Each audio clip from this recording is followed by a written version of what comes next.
Pour s'entraîner, une série d'exercices sur la moyenne. Attention, les exercices montent vite en difficulté. On nous présente les notes de deux classes.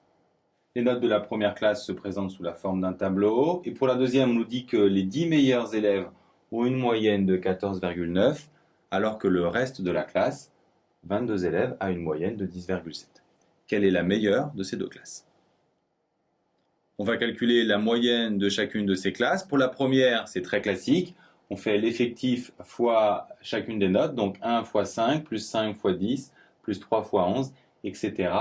Et on divise par l'effectif total. On trouve environ 12,1. Pour la deuxième, on travaille avec les groupes. Le premier groupe a un score total de 10 fois 14,9. Le deuxième groupe, 22 fois 10,7.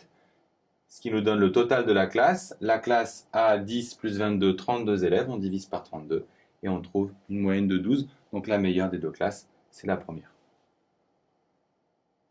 On dispose des statistiques nous donnant les kilométrages des véhicules dans un garage. Est-ce qu'on peut déterminer le kilométrage moyen de ces véhicules?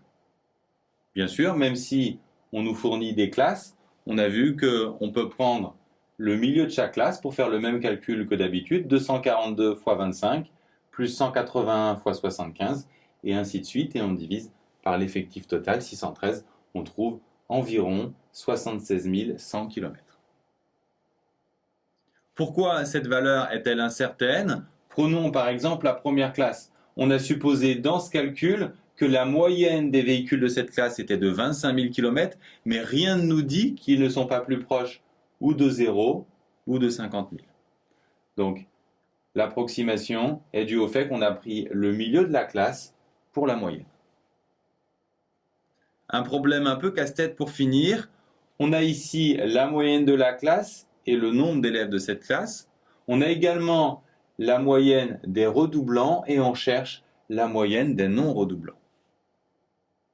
Si vous ne voyez pas comment partir, c'est intéressant de se demander comment on a calculé la moyenne en faisant le total des notes des redoublants plus le total des notes des non-redoublants, c'est 21 fois le nombre qu'on cherche, divisé par le nombre total d'élèves. Maintenant, comment trouver ce nombre inconnu, cette moyenne des non-redoublants?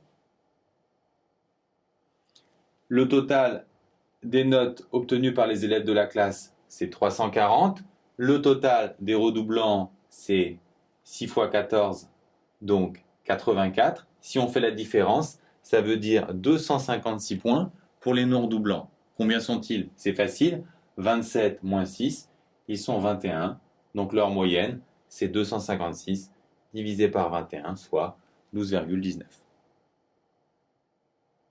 Pour ceux qui sont à l'aise avec les équations, vous pouvez donner un nom à l'inconnu, qui est la moyenne des non-redoublants, qui va donc donner cette équation. Ensuite, si vous multipliez par 27 des deux côtés, vous allez obtenir cette ligne. Vous allez enlever 6 fois 14 des deux côtés, puis diviser par 21 pour retrouver le résultat précédent.